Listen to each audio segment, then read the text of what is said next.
A very good morning to all of you. Today is the second day of the national webinar, 100 Years of Communist Party of India. The first session is going to be chaired by Dr. Jagannath Panda. Sir is a research fellow and center head for East Asia at the Manohar Parrikar Institute for Defense Studies and Analysis, New Delhi. Sir is the series editor for Routledge Studies on Think Asia. And Sir also has authored many books like India-China Relations, A Politics of Resources, Identity and Authority in a Multipolar World Order, and another book, namely China's Path to Power, Party, Military and the Politics of State Transition. And Dr. Panda has also edited a number of books to his credit. Most recently, Sir has published an edited volume, Scaling India-Japan Cooperation in Indo-Pacific and Beyond 2025, Connectivity, Corridors and Frontiers. And another one is namely the Korean Peninsula and Indo-Pacific Power Politics Status, Security and Stake. Sir, we welcome you on the behalf of the organizers of this webinar, sir. And the topic of the today's first session is China's Communist Party at 100 and India's security challenges. We request all the participants to mute themselves, and in the end of the lecture, we can have a discussion. Now we welcome Dr. Jagannath Panda. Sir, the stage is yours, sir. Okay, thank you. Am I audible? Yes, sir. Yes, sir. Okay. No, thank you very much for the kind introduction and invitation to your department. And it's a great pleasure to talk to all the students and faculty members of Department of Political Science of Annamalai University. I think this is my first instance to talk to this department, but yes, I'm delighted and honored to be here. Thank you very much. Now, today's topic is about the Chinese Communist Party and the security implications for India. What does this mean to India's security and future power politics between India and China? So let me share with you my thoughts. In fact, before I start my lecture, let me share with you that if you are interested to know more about my writings on this particular subject, that is on the Chinese Communist Party's 100 years, then please go to the my institute's website, IDSS website, and look at my two articles that is there in the website. One is in the IDS website, and the second one is in the national interest. You can just Google it and read it. So you will get to know my views about the subject. What do I think about the Chinese Communist Party and what it implies to India? How does India's security and strategic contours are influenced by the developments within China? Now, let me share with you that a few fundamentals we need to keep it in mind before we actually talk about the Chinese Communist Party. One fundamental is that we are talking about something of a a very serious topic, which is a key development in our regions, in the sense that here we are talking about a country which is very much authoritarian in nature, and a country which is having a kind of a system which is not transparent, which is not democratic. And as you know, the Chinese Communist Party was formed in 1921 with the handful of 13 people. So to that effect, it has got its history, it has a rich heritage, it has its own complexities when we try to read through the Chinese history. And that makes the topic very interesting, in the sense that we are talking about a party which is not only 100 years old, but also is a very powerful party. And as you know, in China, there is a dualistic structure of the government. One is the party structure and one is a government structure. when we are talking about the government structure, that is the Chinese government, which is actually run by the Chinese Communist Party. But when we are talking about the party structure, it is also partly, mainly, governed by the Chinese Communist Party along with the PLA. So to that effect, what we are seeing today is that a rise of authoritarianism in China, and therefore their foreign policy, behavioral pattern, and regional power politics is actually very much influenced by the Chinese Communist Party's agenda. And if you see, the Chinese Communist Party makes it a point that they do not really believe in democratic means of governance, and they do not really wants to encourage kind of multi-party system within China. And that's how the Chinese Communist Party has ruled all this while.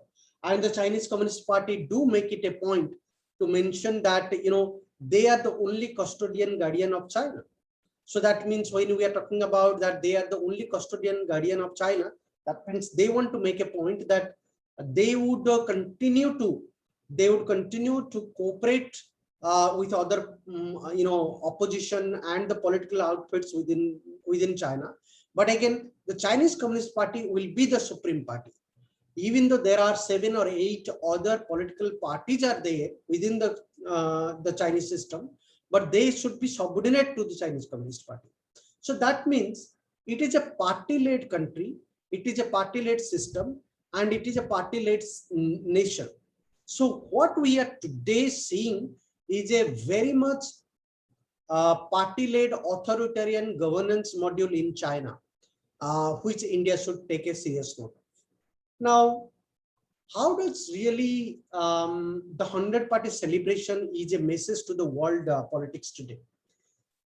Now, therefore, I would suggest that you do go through the Xi Jinping, the Chinese president and the General Secretary of the Communist Party speech on 1st of July and try to understand the nuances of his speech.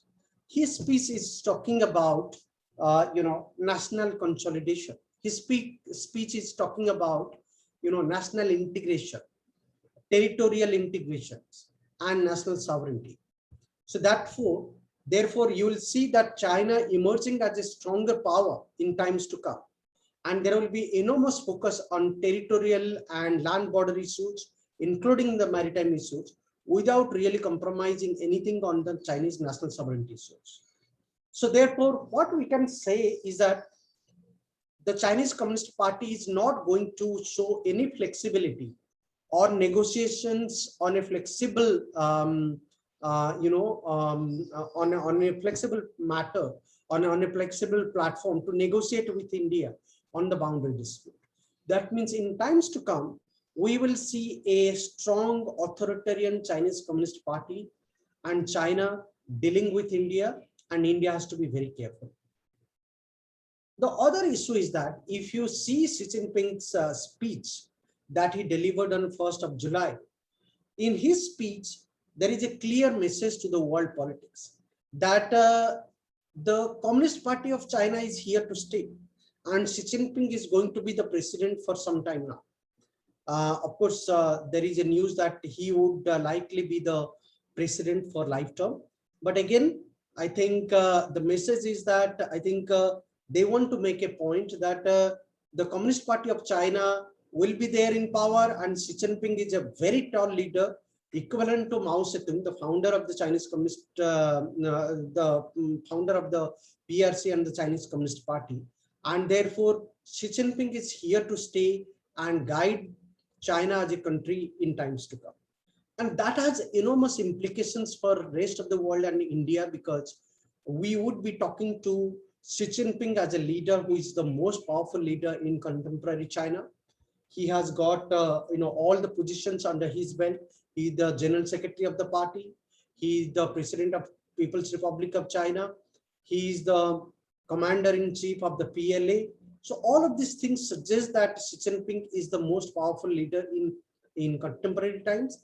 And Indian leadership, be it the current Prime Minister Narendra Modi, or any other Prime Minister in times to come, they have to deal with Xi Jinping in times to come. So I think that is one of those significant point that needs to be noted. The other point is that I think what today we are seeing, that the Chinese Communist Party is making a statement. In fact, if you hear Xi Jinping's speech, it was very much mentioned in the speech that the PLA is the backbone of the party and PLA will continue to back the Chinese Communist Party. So that means there is a message that the PLA and the Chinese Communist Party are going to, are going to build a chemistry to make China stronger, and they will continue to cooperate in times to come. They will stay united and they will serve the nations of China. So that means what we are seeing today is that an absolute command and control of the Chinese Communist Party over People's Liberation Army, PLA. That means next time, whenever there is a decision happening on India, if PLA is doing any transgression or incursion or intrusion along the India-China boundary issue, we will come to know that this is the very much, this is in the backing of the Chinese Communist Party, and the Chinese Communist Party has a hand in it, has a say in it. So nothing on the border issues are going to happen without the say of the Chinese Communist Party. The other issue is about the perception of China and China as a country over India and many other countries.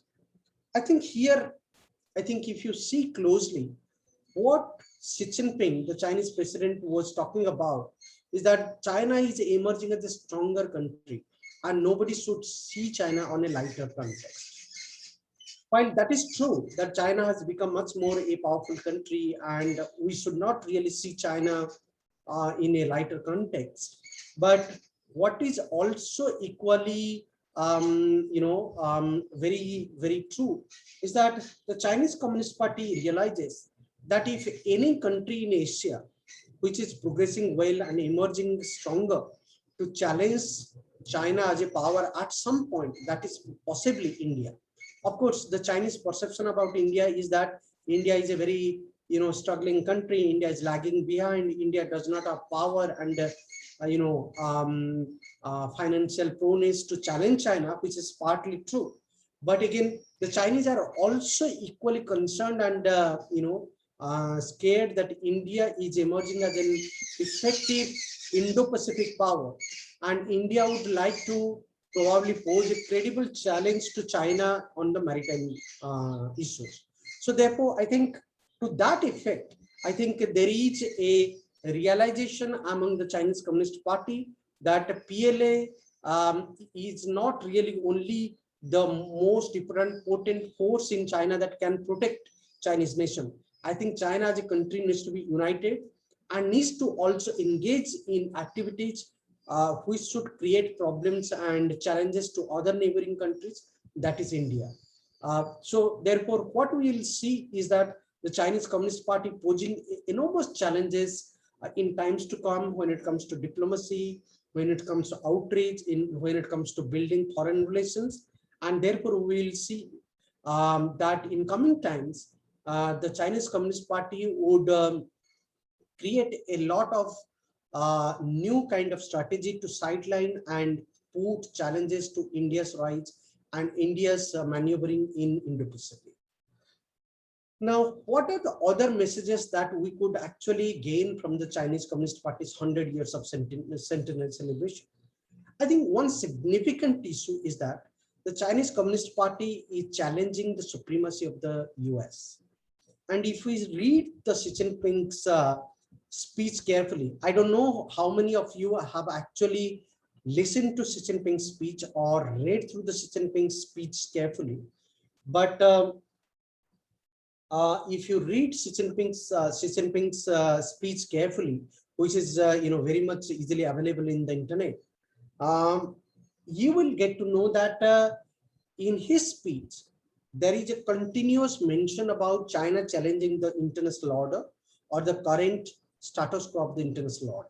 So that means China is making it clear that they are going to pose a number of challenges and they are going to pose a number of security concerns and they are going to challenge the current world order, which is actually dominated by the US. So that means the message is very apt and clear that they want to challenge the US, and US is their primary rivalry.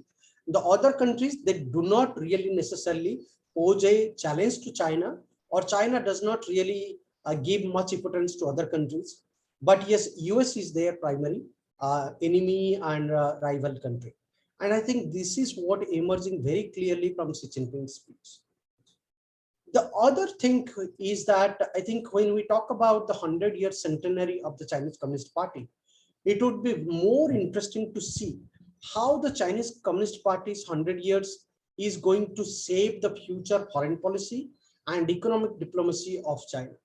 When it comes to the future diplomacy, I think the Chinese are having a much more active foreign policy today, and we'll continue to see a very active foreign policy from China coming towards the regions, and therefore India will be caught behind in a very delicate regional situation, particularly in the South Asia and in the Indo-Pacific regions.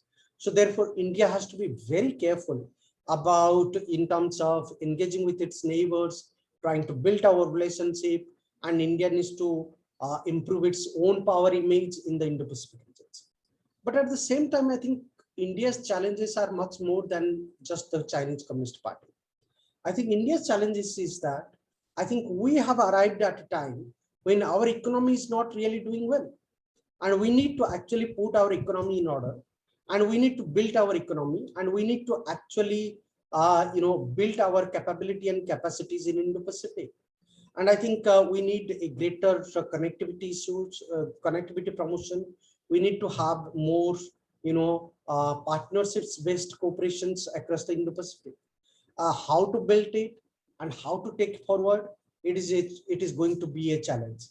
I think you must have read a lot about India's foreign policy in recent time. If we talk about Indian foreign policy is giving a lot of importance to neighborhood diplomacy and Indo-Pacific diplomacy. We have signed a lot of agreement with the US, Japan, Australia, but again, we have to take some of these agreements to the next level, and we have to take it forward. And I think to that effect, I think India needs to do a lot, and the challenges with China is just beginning at this moment. The other issue is that I think what all of these things actually mean to India's relationship with China. And I think when it comes to the China's 100 years of Chinese Communist Party's 100 years, we need to see that to what extent actually the 100-year centenary of the Chinese Communist Party influences India-China relations. That needs to be seen.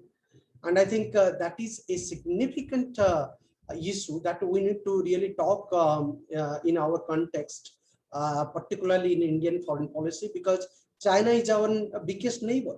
We cannot really afford to, mess up the relationship with China. We need to be extremely careful. Yes, China is a security challenge. China is a security concern, and there are enormous challenges coming from China. But again, I think when we see pragmatically, India has to deal with China on a multiple issues, on a number of issues, and that should not be really discounted. In fact, China is our and was our largest neighbor, and China will continue to be our largest neighbor. We cannot change the geography.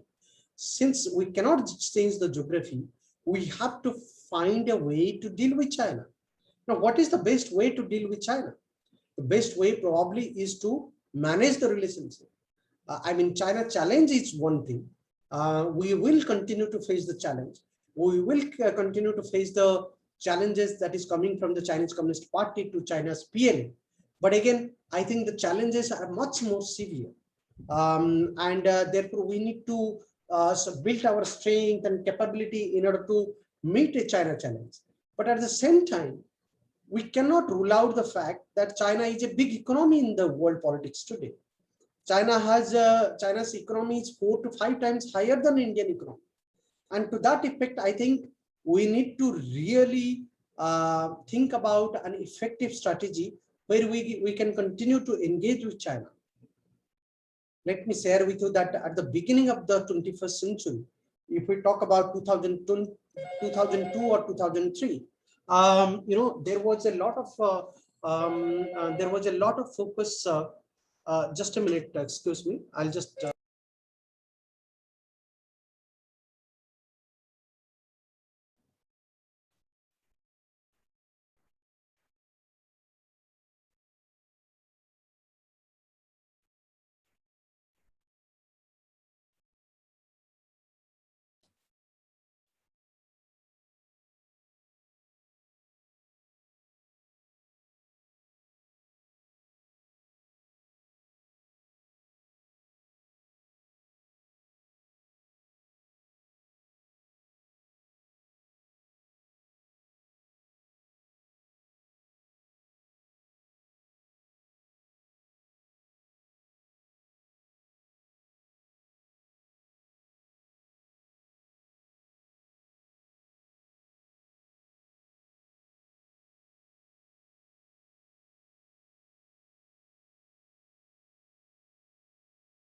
Sorry about that. I had a urgent phone call from my office. So I think what we need to keep it in mind is that if we go back to the beginning of the century, 21st century, the Chinese economy, there was not much gap between the Chinese economy and Indian economy. In 2003, 2 and 3, the Chinese economy and Indian economy almost was at the parallel, at the same level. But today, after 20 years, if you see, the Chinese economy has actually gone, has become bigger, and it has actually been 4 or 5 times of Indian economy. So I think to that effect, what we have to keep it in mind is that I think the Chinese will be operating from a position of strength. So I think India has to be very mindful about its relationship with China. We cannot rule out the fact that China is also a big economic opportunity.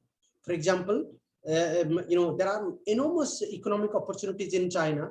As a student, you can go to China and learn language and pursue a career. You can work for the Chinese companies. We can invite the Chinese companies to come to India and invest. Similarly, our companies can go there and invest there. There is a scope for cooperation in the IT sector, in the business sector, in the connectivity issues, in the infrastructure development. So there are a number of areas where we can cooperate. And so trade and economic cooperation can be one of those main area of cooperation between India and China. In fact, 2014 onwards, when, if you remember, Xi Jinping, the Chinese president, had come to India, since that time, China-India relations was known as developmental partnerships. So we should not forget about the economic opportunities that China actually gives in the world politics. In fact, I would encourage all of you, all of the students who are interested on China and on foreign policy issues, to read through few articles and look at China's relationship with the US, China's relationship with Japan. Between China and the US, there are so many rivalry are there. Between China and Japan, there are a number of issues are there. But look at their trade and economic contacts. Their trade and economic contacts are improving year by year. So we cannot really, say that China is only a security concern. China is equally an economic opportunity, and we should not be really discount about those facts. In fact, I think even though Chinese Communist Party is and China as a country is emerging as a serious concern and threat, but we also need to look at those issues where we could cooperate with China and take advantage of the Chinese economy. Now, let me address 3 specific questions before I stop and welcome all of you to ask your questions, and we can have a discussion. One is that, what is the future of the China-India boundary dispute? Let's not forget one thing. The China-India boundary dispute is a very complex matter. It is historically linked. There are many historical issues are involved. There are new issues are coming up. And these issues are not only boundary related. These are territorial related. China has new claims on the Indian boundaries. And you saw during last year that there were new claims coming up from the Chinese side on in Galwan Valley. So I think those are the issues we need to keep it in mind. While saying that, I do not see the future that in future in near future we are going to peacefully address the China-India boundary dispute. In fact, to my mind, if I see it correctly, I think all the mechanisms are failing, and China is acting as a hegemon. So we should not expect that the China and the boundary dispute are going to be resolved very soon. The second question is that if the boundary dispute is not resolved, should we assume that there will be a warlike situation again, like in 1962 it happened? Should there be a warlike situation between China and India? My answer to this question would be no. I don't think we are running through a warlike situation, a big warlike situation like the way we fought with the Chinese in 1962 anytime in future. I don't think a warlike situation is arriving anytime in future. In fact, what we are going to probably see is that China would be emerging as a security concern and security threat, but China would not really engage in war-like, full-scale war-like situation with India. There might be a minimum, mini-scale kind of war, and there will be a kind of a localized war, like the war, like the conflict happened in the Galwan Valley last year. That kind of episode might happen, but over the next 10 years, I don't think we are going to see a kind of a a warlike situation between China and India. The third question is that then how should India needs to look at China? What should be India's approach towards China when the Chinese Communist Party is here going to stay, when Xi Jinping is emerging as a stronger leader, and China is becoming much more stronger? I think India has to implement a kind of a pragmatic ties with China. And India's China challenge is only going to rise. It is not going to lessen. In fact, we will be facing a China challenge on multiple fronts, be it on the boundary issues, be it on the media issues, be it on the espionage or cyber security issues, be it on the maritime issues, be it even on the economic sector. India is going to face a number of challenges from China. But while saying that, I think we need to be very pragmatic in terms of dealing with China, and we need to take each and every issue independently. That means India's approach towards China should be issue specific. It cannot be a holistic approach. It has to be issue to issue based specific approach. On each issue relates to China, we have to identify a position, and we have to think about how to carry forward our relationship with China. As I mentioned, that the Chinese Communist Party is emerging as a stronger communist party, and it is here to stay. China would be becoming a much more hegemonistic power.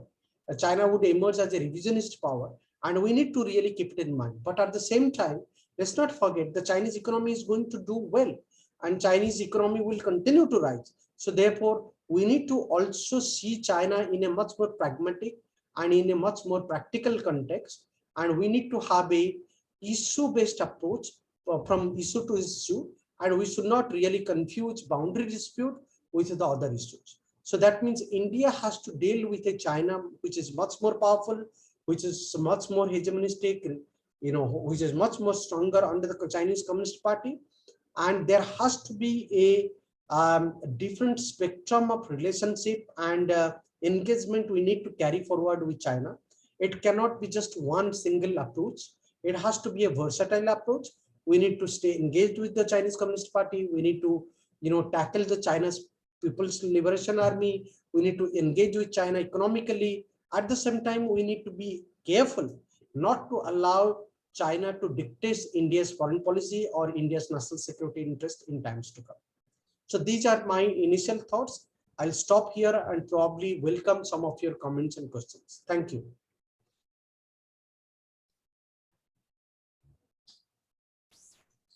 Sir, thank you, sir. Shall we go for discussion, sir? Yes, please. Now the participants are invited to go on with their questions.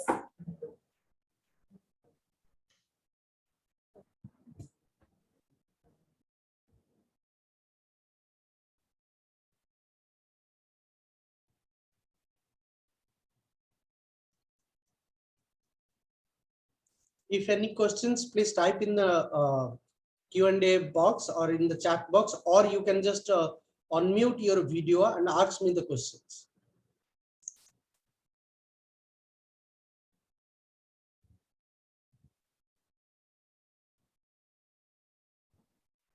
Dear participants, if you want to have discussion with Dr. Panda, you please raise your hand in Zoom link so that you can discuss with sir.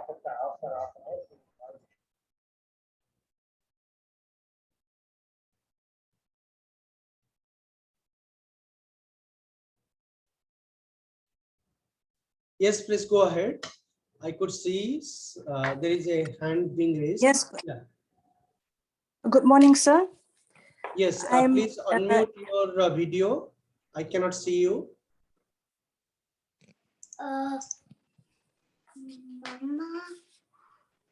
Yes, please. Good morning, sir. I'm Mrs. A. Marbanyang from Shillong College. So I just want to know your views regarding this current pandemic. What are the advantages to China, considering the situation that we are in right now? What are the advantages to China? Yes, in relation to India and other Asian countries. Because we see that in... Yes, okay. Sir. I think, you know, providing a lot of opportunity to China, even though we know for a fact that the virus originated from China. The Chinese were very skillful and masterful in terms of handling the pandemic. In fact, today, if you see within China, there is free movement of traffic, there is free movement of domestic travel. So the Chinese have overcome the pandemic much in a wider sense, in a much smarter context, and therefore I think your point is very valid that they have taken the advantage of the situation. But at the same time, what we need to keep it in mind is that the pandemic has created a gap between China and the rest of the world. The politics has intensified, and China has to actually answer a lot of questions to the world community in terms of building its own image as a responsible power in times to come. While saying that, I think also what we should keep it in mind is that if we remember the 2008 and 2009 global economic crisis, it was China actually came to the rescue of the global economic crisis that time. And the Chinese economy was very instrumental for the recovery of the global economy. So keeping that thing in mind, one can say that today also the Chinese will be playing the same kind of politics. Their foreign policy will be, very dynamic, and they would definitely like to play a very significant and constructive role in terms of improving the global economy today. So therefore, we will see that in times to come, China would be, carrying out intensive economic diplomacy, giving a lot of grants and, aid donations to many smaller countries and medium rank countries to deal with the pandemic. So therefore, I think all of these things are going to intensify further, but China has a better space today to carry out its diplomacy, and we should not really forget that. Thank you. We can take the next question. Excuse me, sir.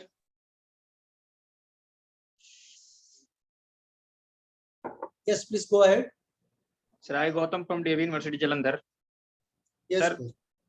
Sir, my question is how, sir, China government handle the COVID-19 better than other world? This is what I partly answered. In fact, China handled the COVID pandemic in a much smarter and wiser way. As you know, it is a unitary country led by the Chinese Communist Party. So they did actually respond to the virus by curving down the provinces. In fact, immediately after the pandemic was spread within China, Chinese government actually locked down different provinces. So one could not travel from one province to another province.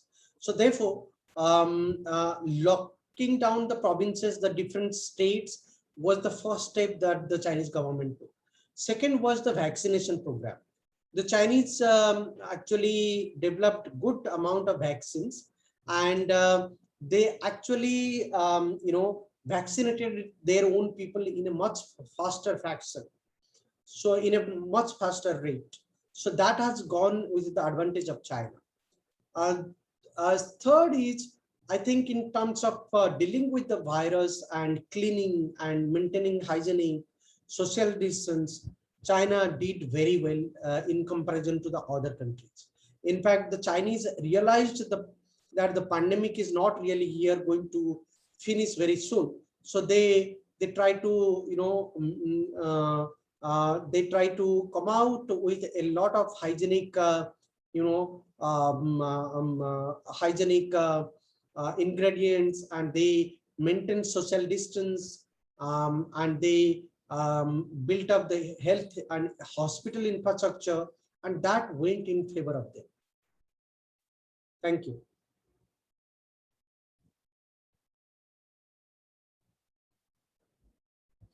Sir, there are a few questions in chat box, sir. Whether you are able to see those questions, sir?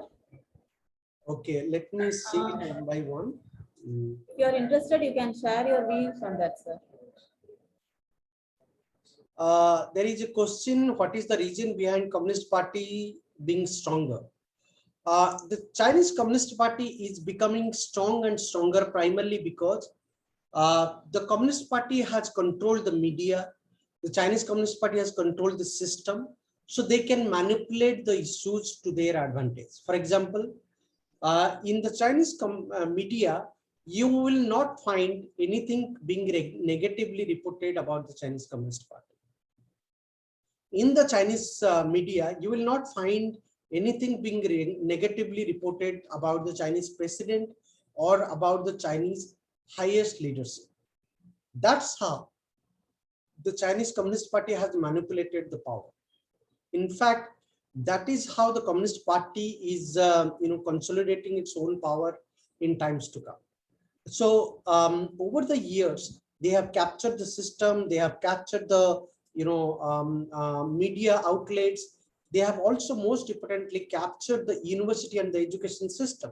So in the Chinese education system, you will not find anything in their textbook which is being written about, against the Chinese Communist Party. So to that effect, there is a lot of control management. Management control is happening by the Chinese Communist Party. That has actually helped the Chinese Communist Party to consolidate power and to emerge stronger. More than that, I think one of the key factors of the Chinese Communist Party has been to go for the Chinese economic development.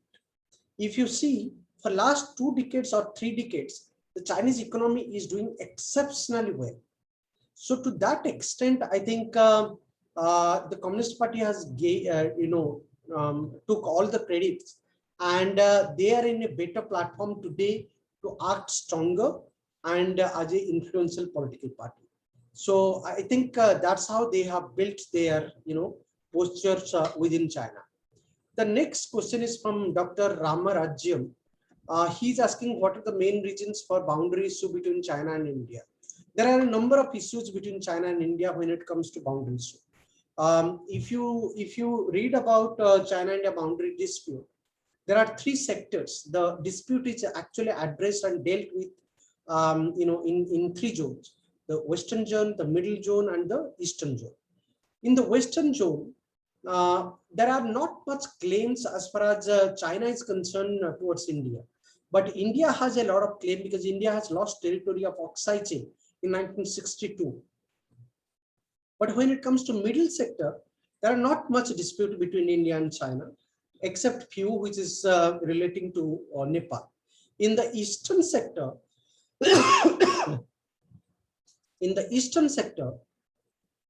China is having a huge claim over India's Taiwan, or let's say some parts of Arunachal Pradesh or the whole of Arunachal Pradesh.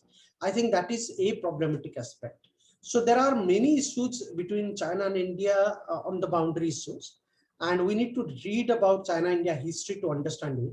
And I will encourage all of you to actually to read through some of these issues to understand the complexities of the boundary issues.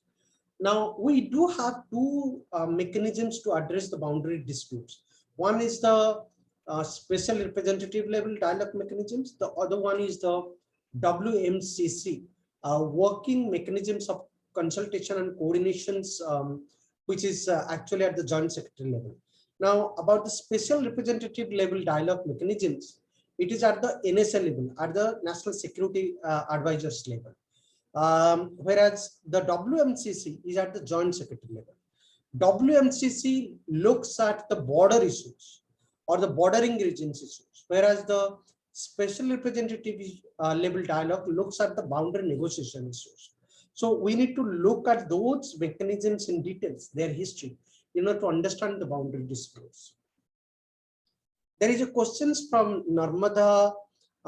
Sir, do you think the hegemonic behavior of China would influence the developing multipolar sphere? Yes, it will influence from time to time. In fact, China's hegemonic behavior actually trying to create a fissure or divided politics in a multilateral or multipolar world spheres, global spheres. In fact, there was a time two decades back when the Chinese and the Indians were talking about becoming the leading country or providing leadership to the multipolar world order. But that is not the case today. The Chinese are actually acting hegemony, and they are trying to create fissures among the emerging economies, among the developing economies, and they are sidelining India and taking the leadership singularly. And that has created feature.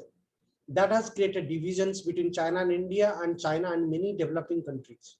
In fact, if you recall, India associated with China in the BRICS formulations. India was a founding member of China on the AIIB, Asian Infrastructure Investment Bank. But today, the kind of behavior China shows, it is not in India's interest. So I think definitely it is a setback to the multipolar sphere of the world politics. There is another question from Shivanesan. What role does the Chinese Communist Party plays in corporate governance? Well, this is an interesting question. In fact, if we talk about China, the Chinese Communist Party always use the word, socialist economy or socialist market economy. Now, what is the socialist market economy? The socialist market economy means that the economy within China will be controlled by the Chinese Communist Party. It's not like our private sector economy. It's not like our companies and corporate sectors who are private bodies and are independent from the government bodies. We do have our government business bodies, but we do also have strong private economic bodies in India.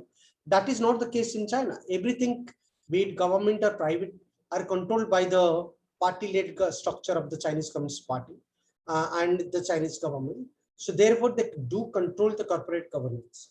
For example, if you see Alibaba and many others, top Chinese, corporate sectors, they are always controlled by the Chinese Communist Party or the Chinese government. So the Chinese Communist Party is very keen about controlling the economic structure and the business bodies. They have a state-owned enterprises privatization process, which is like even though the companies and the business bodies can have private business things, but they cannot go against the Chinese Communist Party's will and decisions. So that is how the Chinese Communist Party controls the corporate governance in China. There is one more question, is that sir, is COVID is the biological weapon against the world and India? India, what is your opinion? Well, I don't think COVID is a biological weapon. I think, of course, a lot of investigation is going to happen, but I don't think COVID is a biological weapon, even though there are different theories and different speculations are happening today that COVID is a kind of a Chinese biological weapon. I think the Chinese were ill prepared. They did not handle the matter, the experiment, the laboratory experiment, properly. As a result, there was a spread in the virus. But yes, definitely, I think that raises a lot of question about the China's effective governance and China's process. So I think one has to be very careful about that. Then there is a question by Sahul Hamid. Sir, what about your perception on significance of China-Sri Lanka bilateral relationship? Is it against India's interest? Well, I would request you to read my article online, which is there in the IDS website. I wrote it, 3-4 months or 5 months back. Read my article about China-Sri Lanka cooperation on BRI, on many other issues, and what it implies to India. But yes, again, China's relationship with India, China's relationship with Sri Lanka and many South Asian countries are improving steadily. And that is a concern for India, because this is one of the Chinese key strategy to create a division between China and Sri Lanka, China and India. In fact, if you see the China's relationship with Sri Lanka is being gained so much, they want to create a division between India and Sri Lanka. And the Chinese knows that India is a country which has enormous outreach in Sri Lanka, and therefore India values its partnership with Sri Lanka. So therefore, the Chinese are continuously trying to fund Sri Lanka through funding in the port buildings, or providing donations and aid and financial packages. So definitely, the China-Sri Lanka relationship is not in the interest of India. There is a question from Dolly Laro here. What will be the future of Indo-China relations after Galwan Valley issue and pandemic issues? Will this be regained in a positive way or strained for it? I think the future of this relationship will be very tensed.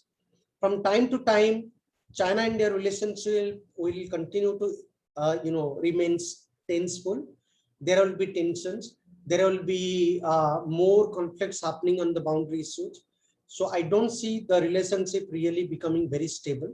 But within that tensions, India has to find a way to deal with China. As I mentioned, from issue to issue specific, we need to be carefully handling the China challenge. We cannot really just mishandle the China challenge. Then there is a question from Siva Prakash. Sir, I am Siva Prakash. I have two questions. What do you think that which political action of our country makes our economy strengthen and worsen? And I also like to have your opinion to what kind of political steps will be taken to boost our country economy. Okay, I think when it comes to India's economic situation, I think each and every previous government, including the current government, are responsible that why our economy is not really doing well. We never gave adequate importance to agriculture. We never gave adequate importance to the grassroots industrial sector. And I think if we take into these issues, India is an agrarian economy. So I think if we do not give importance to the agricultural mode, then our economy is going to suffer. And as a result, today we have arrived at this situation. So I think a lot has to be done, be it with the current government or the previous government or the future government. Each of the government in India needs to look at the agricultural issues in a much wider and in a much direct context. Agricultural reforms needs to happen. Then grassroots industrial sectors need to be revamped. And there has to be a lot of accountability when it comes to the economic reforms. If we carry forward with this, then I think we'll be able to put our economy in order. And this is where actually China succeeded. If we talk about China, in 1978, China actually introduced a 4 modernization program under President Deng Xiaoping. The 4 modernization program was agriculture, industry, science and technology, and defense modernization. And for next 10 years, from 1978 to 88, they carried out agricultural reform. From 1988 to 1998, they carried out the industrial reforms. From 1998 to 2008, they carried out the science and technology reforms. From 2008 to 2018, they are carrying out the defense modernization reforms. Now from 2018 to again 2028, they would be focusing on 2 things, that is on agricultural and industry. So the Chinese economy is doing well primarily because they had given a lot of importance to this modernization process. And their 5-year plan is very effective. But India is not really, Indian government and India is not really doing that. And I think there we are actually lacking. Then I think I'll just take maybe 2 or 3 more questions because I have another meeting. There is a questions from Vismay M. Sangma. He's asking, I think, sir, is that India is still friendly relations with China? I think yes, we are still have to manage our relationship with China. As I mentioned, China should not be seen as a only security concern, and therefore we need to manage our relationship with China, and we need to show friendly gesture, no matter what it comes. If we continue to show enmity and adversarial posture, then only the relationship is going to be very tenseful between China and India. We have to manage the relationship because China is our continuously the largest neighbor. So we have to be very carefully dealing with China. There is a question, sir, Gangadhar Adhikari, a communist leader, had proposed to divide India into 17 parts, and this was also in manifesto of CPI until 1975. Throw some light on it, and also on the Bastar, which is communism affected area. Thank you. I think, say, in India, this kind of opinion keeps on coming. We should not really be reading it, so seriously. I think Communist Party of India has its own position, its own national vision. Congress Party has its own national vision. BJP has its own national vision. But within that, within that national vision, I think all the parties have a unanimous view that they want to see a united India. So I think we should not be really mistaken about that. I don't think no party in India would like to see India becoming further divided. They might ask for a much more decentralization process, much more effective federalistic system in India, but they would never like to have a divided India. And I think I have answered most of the questions. If you have anything, I might take one more questions if you have anything. Otherwise, yeah, we can stop.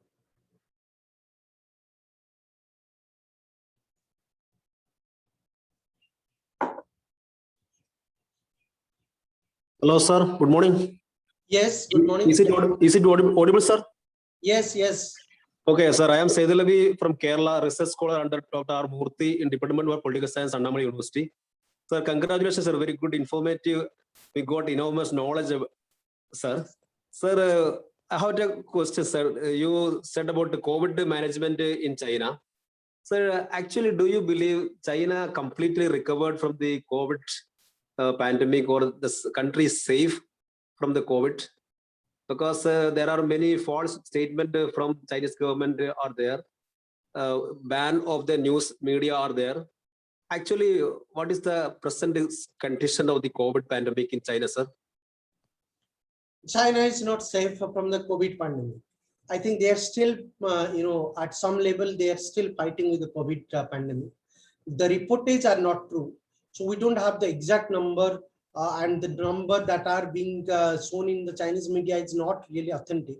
So we cannot verify and authenticate the reports which are coming. But yes, China is not free from COVID-19. And there are still infection rates are still there, and people are being infected. So we cannot say that the Chinese are out of the trouble. I think there are vaccination processes going on. There are hygienic, and they are maintaining social distance. They have taken enough, precautions. But again, China is not really free from the pandemic. We need to be really, take that into serious account that China is still not out of the trouble. They have to still deal with the pandemic, and the pandemic is yet not over. Thank you. Thank you, sir. Thank you, sir, for spending the valuable time. Thank you. Thank you.